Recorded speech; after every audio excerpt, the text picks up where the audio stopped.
Texas is the grand prize, March 1st. You know that, 155 delegates. We keep saying it because it's a big number. Joining me now, Erica Grieder, senior editor of Texas Monthly magazine, a great magazine in the state. Erica, thanks for joining us. Thank you. Thanks for having me. We heard the Cruz surrogate on with us just now, touting the endorsement of the governor, Greg Abbott. Will it matter?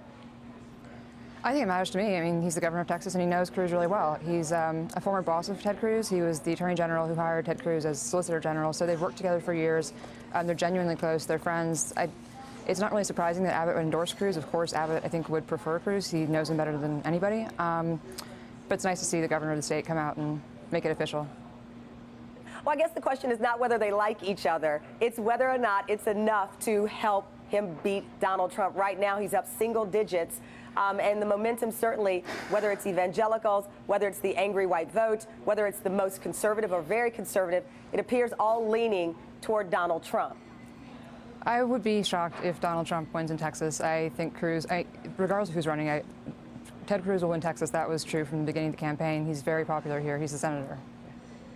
It's been noted that Ted Cruz went straight home to Texas, he said last night, so he could sleep in his own bed. But there are other states, if he had Texas as locked and secure as you are saying here, perhaps he would go look at some of the SEC states where the battle is a little tighter when you know that you're comfortable at home. But instead, he's chosen to laser focus, at least right away, after losing in Nevada, on Texas. Why do you believe that is? Well, I think he's going to other states. As I recall, I haven't checked the schedule fully, but he'll be in Arkansas this afternoon at least.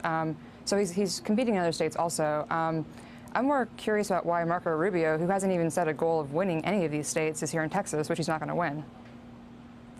I think a lot of people are curious, and what I am curious about, and I'll be honest with you, I know that you're not a fan of Donald Trump's. I am curious why people who lean toward Ted Cruz in two back-to-back interviews have chosen to target Marco Rubio.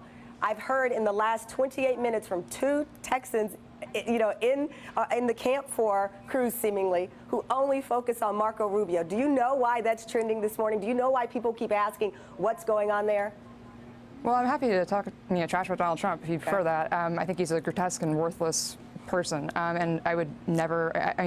I think watching this campaign, it's been hard to even see him win this much support. Somebody with this kind of character and temperament. But as far as Rubio, I'm not in the camp or in the tank. I mean, you talked to a staffer for Cruz before. I'd be happy to see Marco Rubio win a primary or a caucus somewhere. He hasn't done that yet. And I think that given how I feel about Trump, for Rubio to focus on Cruz in the idea that there's a final scenario where it's Rubio versus Trump is basically just taking a huge risk that Trump is the nominee and then the president.